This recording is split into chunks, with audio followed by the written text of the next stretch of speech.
Welcome back to my YouTube channel. Now, in this tutorial, we're going to look at how to get that really cool spiral effect to our gum paste roses.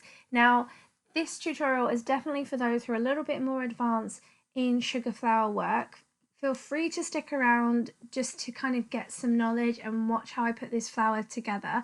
Otherwise, I do have a tutorial that goes through a very basic rose, and you can check that video out first and then come back to this when you're a little bit more confident. But I have been playing around with this style. I absolutely love it.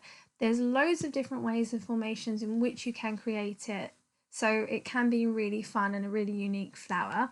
And so I'll take you through the basics of how I'm starting to get that formation, and then when you go to those outer petals, feel free to play around and kind of pull those petals out a little bit more to get the style that you're looking for. So jumping in, we're using the Squire's Kitchen Sugar Florist paste. This is the ruby colour. It has a really intense colour, which I love. I have my cone that I've attached to an 18 gauge wire. This is set up for 12 hours or overnight. And then we're going in with our first petal cutter, which is the same size or a tiny bit larger than that central cone that you've made. We're going to cut 3 of these out at the beginning and start to make that spiral centre. So on a non-stick board, I'm going to massage my sugar florist paste so that it's nice and warm and that I can work with it. And then I'm going to put a little bit of cornstarch on my board if I do find it is sticking. It's not always necessary, depending on the paste and the weather. And then using a non-stick rolling pin, we're going to roll this out nice and thin. And what I do love about the sugar florist paste is that you can go uber thin with this, but that really will depend on the brand that you're working with. So let's cut out 3 of those. And then taking my soft mat, I'm going to use the end of my rolling pin and just soften those edges. You can use a ball tool, of course. I find this is the tool that I have to hand, so it just makes it really easy. So just softening the edges. And then taking some edible glue, I'm going to take my first petal and we're going to put the glue just on the entire third of this petal. Well, actually just at the side of this petal. Now pressing that in, leaving a little bit at the top so that it does overlap the cone. I'm going to take the left hand side of the petal, add in some glue just to the right and to the top so it sticks on itself. We're going to press this round. This is a little bit hard to kind of give you the dialogue while I do this. That's why videos are amazing, because sometimes the video speaks for itself, but hopefully this does make sense just as you watch through. I have a toothpick, so that will really help me curl in that central part of our bud. So making sure that just curls in nice and that you can't see the white bit. And then leaving that door open, I'm going to take the next petal and then I'm going to add some more glue just to one side of the petal. That was a little bit too much glue there, so we'll just take a little bit of that off.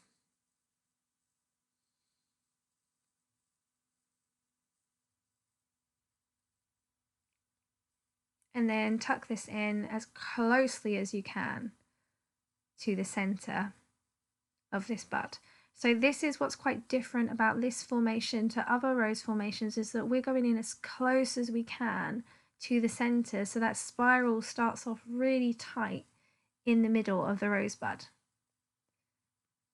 And then, sorry, this is a little bit out of focus. Here we go. And then we'll just pull that first petal door around, and I'm just curling that, manipulating it with my fingers.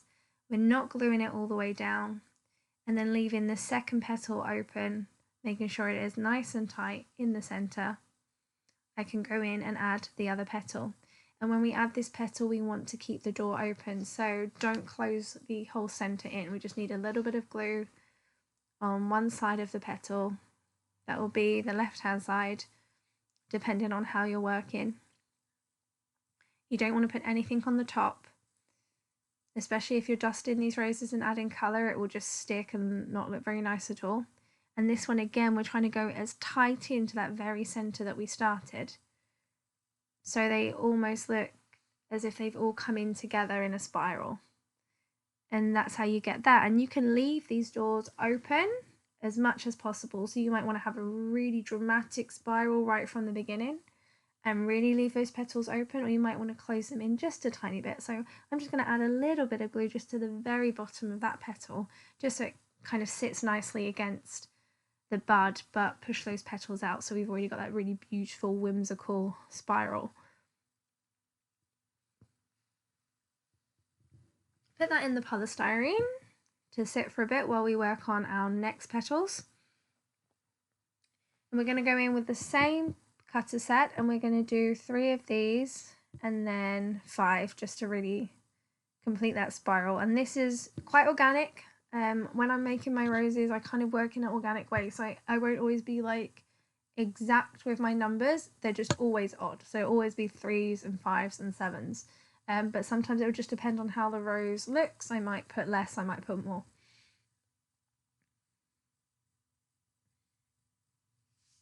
So we're cutting out the 5, and this time I'm going to use a veiner. I have this rose petal veiner, and this just adds texture. And seeing as these petals are really going to be on show and that they will be overhanging and won't be in a tight bud, it's really nice to add that texture because people will see the realism in those petals. And don't worry, see, I've made a little bit of a boo-boo here, an error. There might have been a little bit of glue on the mat or my ball tool, but again, I can just smooth that out. It just makes the rose look a little bit more realistic, so I won't worry about little imperfections like that. Sometimes it just adds to the design. If it bothers you, just cut out another petal, of course. So using my ball tool, just softening this. Again, you could have used the rolling pin. Again, sometimes I just grab what the closest thing is to me.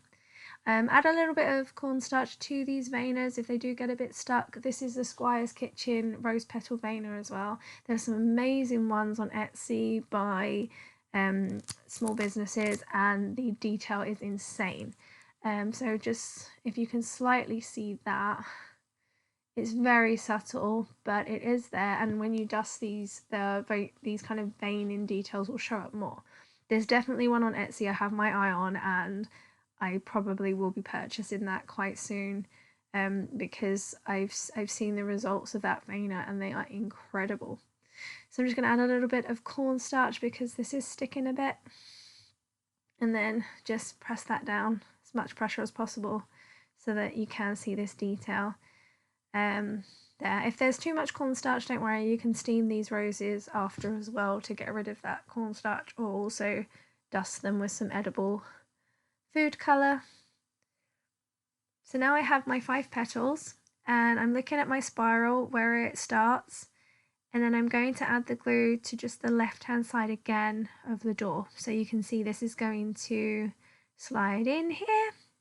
So I want to add glue on that side of the petal. Sorry, I do interswitch between saying door and petal.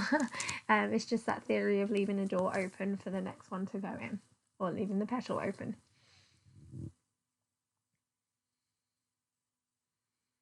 And just adding a little bit of glue. It's always easier to start off with just a small amount of glue and then add a little bit more if it's not sticking, rather than have too much on and then they start sliding off, or it just becomes very sticky and gloopy. So I'll go in and I'm going to press this in to the last petal that I added. Again, I'm going to try and get this quite tight in because I want it to look really succinct and that it's spiraling around. Leave that open as much as possible. And then I'm going to add this one again very close into that first one. So take this in, say, 3 sections. In the first section, we're going to add 2 petals and slide them into each other. And then in the next section, we'll add 1 or 2. I'm just going to glue that, but make sure that it's really hanging out. Again, don't worry about the extra cornstarch. I can kind of clean that up later. I'm going to tuck another petal in here. I think that will look really nice with the 3. And then take the last one, or the 4th one, sorry, and then slide that one into this one. And this, you'll see, is now between that 3rd petal and then slightly on the central petal that's open. It can be quite tricky to make these because you are leaving those petals open on one side and they're not as glued down. So just add a little bit of glue to the very bottom just to get the bottoms of these nice and secure to the first bud that we've made. And then curling these petals out with our hand.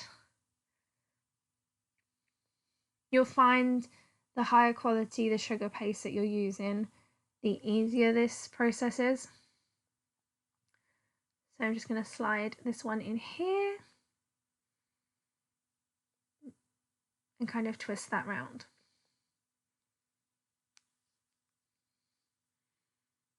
And it gives you like a real curl.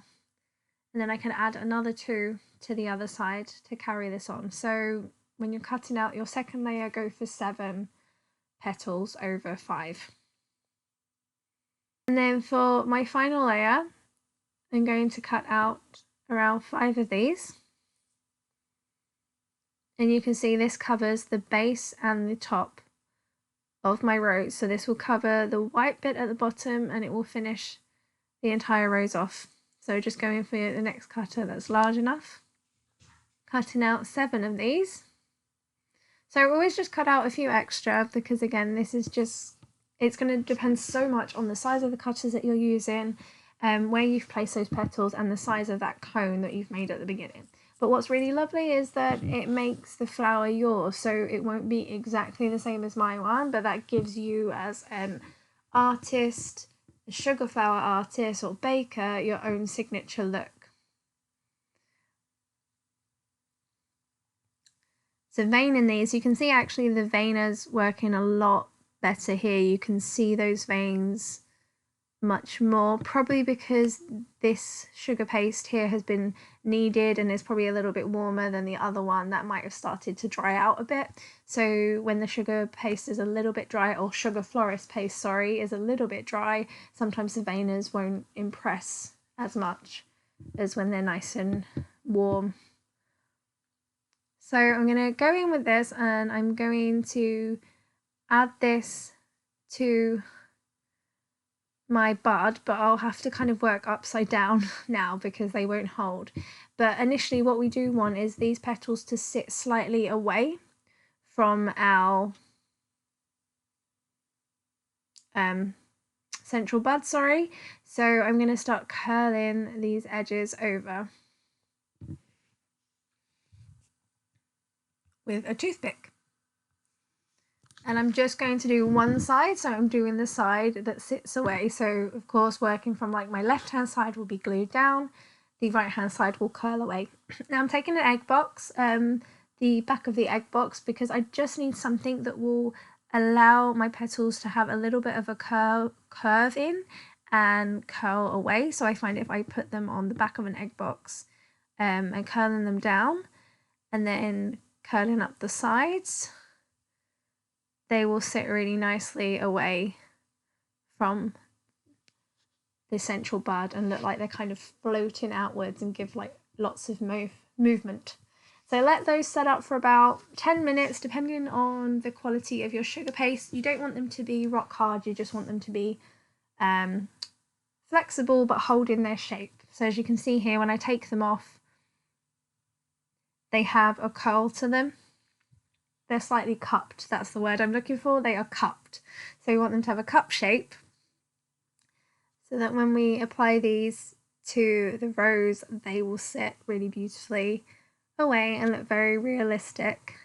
Now this one, when I do this, I'm going to hold it upside down so you won't necessarily see the finished product until it has dried, and then I can flip it up the other way and show you, because if you try and work on this looking at it, it's really hard and they just flop down. Again, because we're not attaching the entire petal to the base of the rose, it's very, very tricky to get them to not fall away too much and to stick. So this time I'm adding the glue a little bit to the right hand side and then more up onto the left hand side. So doing a tiny bit at the bottom and then kind of taking it right up the edge, because that is the edge that we're going to stick down onto our rose. Now you can see where the last opening is for our petal, and I'm going to slide the first one right in there as tight as possible and kind of press that down so that it sits outward like this. And then I'll go in with the next one, curling this round and sticking it down at the bottom. You can see because I'm not working upside down and I'm looking at the rose, it does flop down a lot, which is really frustrating. But you can see that will just curl in really beautifully there. And then I'll put the next one in. So we're just putting these in one by one, sliding them into the next one. And this is where I will flip it upside down and then add the rest. But already you can see how this is taking shape and how this is giving you that really beautiful spiral look. So taking the next one, tucking that in.